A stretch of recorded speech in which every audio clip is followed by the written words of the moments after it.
Hello, everybody, and welcome back to another edition of Diverse Talks. My name is Ria Renouf, and I'll be your host for this edition. Today, we're here with Parmvir Singh Boparai.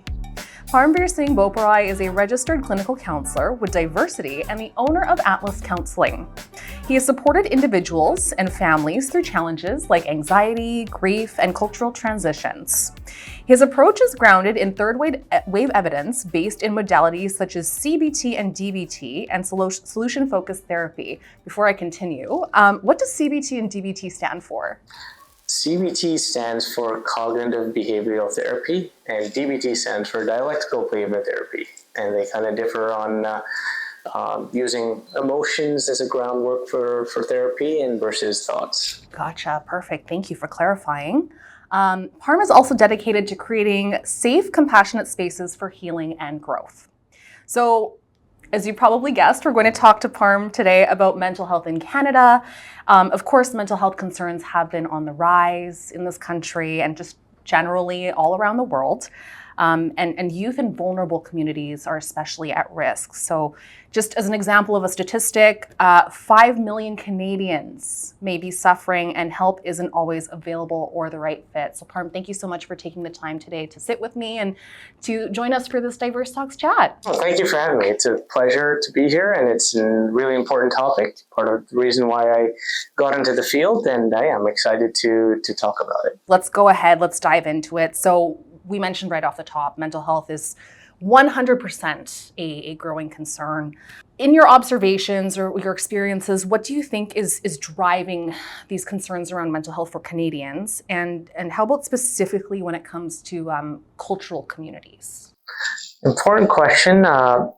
Generally speaking, I would say that the factors that drive your quality of life, like housing security, food security, social connections, and broadly anything that affects our ability to feel well in our day-to-day life is what we're going to talk about in terms of where Canadians might be suffering. As we know, big housing crisis here, right? So there's no surprises if you're worried about if you're going to be able to pay your rent, or you don't have a place that fits the needs of you and your family. You're going to be worrying about that. Prolonged worrying might lead to low mood and other kind of mental health difficulties. So I would say some of those factors really speak to why Canadians are suffering. If we want to hone in on youth, in addition to what I just mentioned there, I would say that, everyone is on some platform of social media now, right? And it has its great advantages. I mean, we're doing this podcast for that very reason. But some of the downsides, particularly for youth, come to be a lot of exposure, way more than what I might have been used to 20 years ago. And that hypersensitivity and that exposure also means a lot of scrutinization and a lot of potential for judgment and even cyberbullying, which is very common, unfortunately. So when I think of youth, I think of those new challenges that some of us who haven't had to face that in decades ago are now not really knowing how to deal with that, and we're learning how to deal with that. So the youth don't get as much support as they need to since it's such a new world. That in addition to the introduction of drugs, some legal, some not, especially the rise in vaping, which is unfortunately very accessible, is going to cause a lot of anxiety and other mental health issues that we see today. Yeah. So just on from when you wake up to when you go to sleep, there could be like at any time, there could be some kind of factor that could contribute or trigger, somebody, the way they experience the world that can contribute to the way they're feeling about the world, essentially. Absolutely. I would say across the board. And maybe I didn't mention the culturally specific context there. So if we already combined what was said, and we add another layer of migrating to a new country where you're not familiar with your surroundings, you're not familiar with the language, you don't know many people, it's just a recipe for, I don't want to say disaster, but close to it in terms of not having or having very little resources to find your way and live your life just to survive. And our brains are primed for survival. And if we're threatened by that survival, we're going to feel very, very down about ourselves, very, very worried. If that happens for a prolonged period of time, we also look at physical health concerns too. So there's lots going on there. And I think that's a great point to seg into the next question. So just talking about the mental health challenges, and Canada is such a rich space for culture, obviously. We're a beautiful mosaic of different cultures, but are there some sort of high-level things that you see in terms of like immigrant families and how the cultural context can shape the experience around mental health? I would say so. Given the work we do at DIVERSEcity, we're seeing an array of ethnicities and social backgrounds, and that gives us privy to this kind of information of what we're seeing and what's different for newcomers and the relationship to mental health. I would say what stands out is the lack of familiarity of mental health, emotional awareness.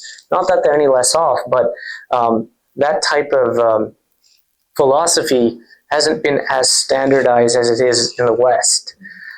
So there might be less attention to that, making newcomers a little less aware of how to treat a mental health issue.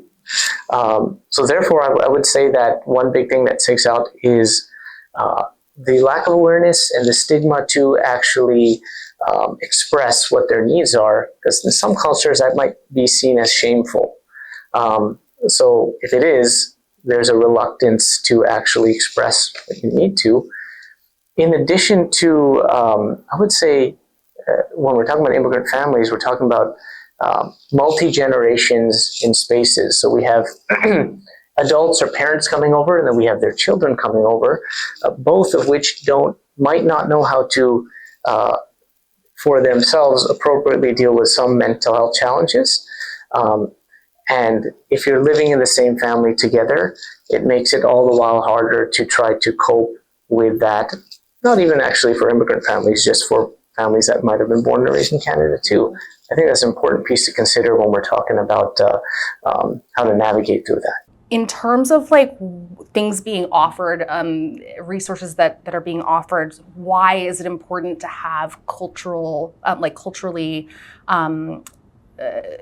services that basically recognize some of the things that may be present in like a cultural space versus like, let's say, Western, not in a Western space? Yeah, so I definitely say for the time I've been at DIVERSEcity, at least, it prides itself in that cultural sensitivity around, okay, we're delivering a service, but we're delivering it to a certain demographic that needs a certain way in which it needs to be delivered for it to be actually really effective.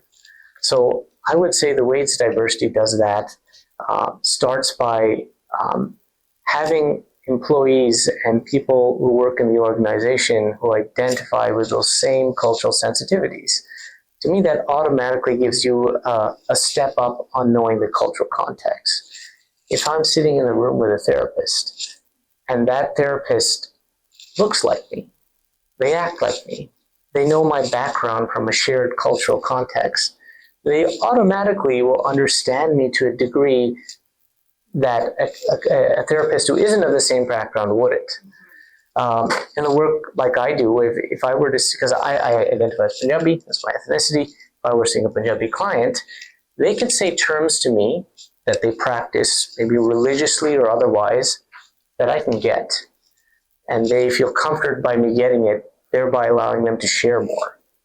Whereas some challenges I've heard when you mismatch a pair with a client and a therapist who might have totally different cultural backgrounds, a lot of that time is just explaining that. Sometimes I can subject the client to judgment and they might not be as open. So I think that's one huge factor that DIVERSEcity offers to the community, culturally sensitive counselors and employees. Is there a particular program that DIVERSEcity does offer in relation to that? So the counseling team it's a team that addresses all mental health and substance use related issues. They have a diverse, pardon the pun, array of counselors that can deliver services in certain languages. because often the newcomers that we deal with might not speak English well or at all. So we need the counselors to speak those languages to do the work. So there's that, in addition to the settlement work that we do in helping newcomers settle into Canada. I work as a family counselor in the Refugee Immigrant Specialized Experience Program. So those refugees that have particularly vulnerable things going on in their life, we help them navigate not only through the mental health piece, through the settlement piece. So there's quite a bit more. I don't know if we have time to go over everything Diversity does, but that's a snapshot. Maybe we do have some time to go through this. Okay. So yeah, maybe walk me through to sort of, for timing purposes, sort of walk me through like what a day looks like providing these services to families. Yeah, maybe I could speak to my own role. Yeah, that would be amazing. Yeah, because your role again is family counselor and supervisor, right? Yeah, I kind of juggle between both of those. So I'm a registered clinical counselor, so it permits me to do both of those roles. So as a family counselor, I primarily give psychoeducational workshops, which is a fancy way of saying we get newcomers together and talk about a specific mental health topic so they can learn what that is if they're already unfamiliar with it. So I deliver those workshops both virtually and in person, and it gives clients an opportunity not only to learn, but also to connect with each other so they can normalize their experience with other newcomers. We know that isolation is a really big factor in decline in mental health, and that's exactly what a newcomer would experience. So we want to break that barrier. We want to let people know that we're all in this together and we can learn how to better each other's mental health. So that looks like a series of workshops. My clinical supervision role has to do with giving supervision services to other counselors or intern students who are learning to become counselors. So they can get a better idea of what culturally sensitive counseling looks like, and basic counseling skills that might be more applicable to a newcomer population than it is to the general population in Canada or in British Columbia. Wow, so there's not only the actual practice of the counseling service, but also educating others to help others down the line. So there's a lot going on. So it's great that there's this sort of collaborative opportunity between you and DIVERSEcity to be able to do that. Yeah, it's really fantastic work. You mentioned intergenerational conflict or intergenerational relationships earlier. So in terms of bridging the cultural or the generational gaps, like, do you have some sort of tips around being able to do that? I can think of a few.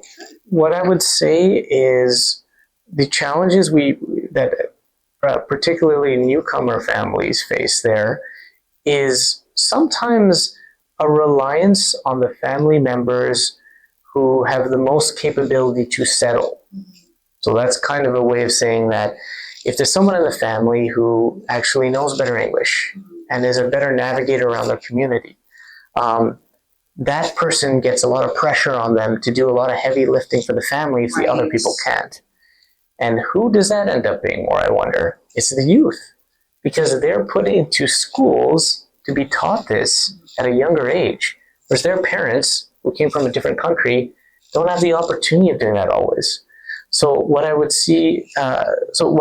then kind of recommend as a tip is for parents to help alleviate that pressure from their children through spending quality time with them, trying to learn as much as they can, so there's not a reliance on a particular family member. So when I say spending quality time, that doesn't even have to mean something that has to be involve a lot of spending of money or be a lavish experience. It can be going out as a family and doing things together. Or like card games or something like that, playing like a board game or something like that could work? Anything helps. Yeah. And if you can make that closer to your original home country, because Canada would be your new home, it can breed a sense of familiarity. As we see more newcomers arrive, we see more micro-communities form. And that's a safe space of safety and comfort for those who might be used to their home country and everyone looking and sounding like them, to a place where it's kind of a mix. So as much as there's an encouragement around integration and learning about the new culture, for safety reasons and to feel comfortable, seeking out your own cultural contexts or backgrounds in Canada can help you feel more familiar and put less of a burden around feeling isolated or getting help and feeling like you can't. I love how beautifully simple that is, and it's just time together, and it doesn't have to be the most like intricate thing. If there's one thing, like one message you wanted to share out of this Diverse Talks that you want to leave with our audience, what would that be? As a counselor, I feel it's obligatory to encourage everyone to assess how they're really doing and know that Canada is a place that I'm hopeful is growing in giving people access to mental health resources, and it should continue to be. And there's going to be more and more, hopefully, culturally sensitive services that can be accessed. DIVERSEcity is a great place to start. I would like to think that we have those resources and we want to help, but don't be shy to reach out and learn about that, see how you can help yourself. Parm, thank you so much for taking the time to speak with us today, and thank you for all the amazing work you do. Oh, thank you. It was a pleasure, and I hope we get these opportunities more in the future. Absolutely. Thanks so much for joining us for Diverse Talks, and we'll see you in the next one.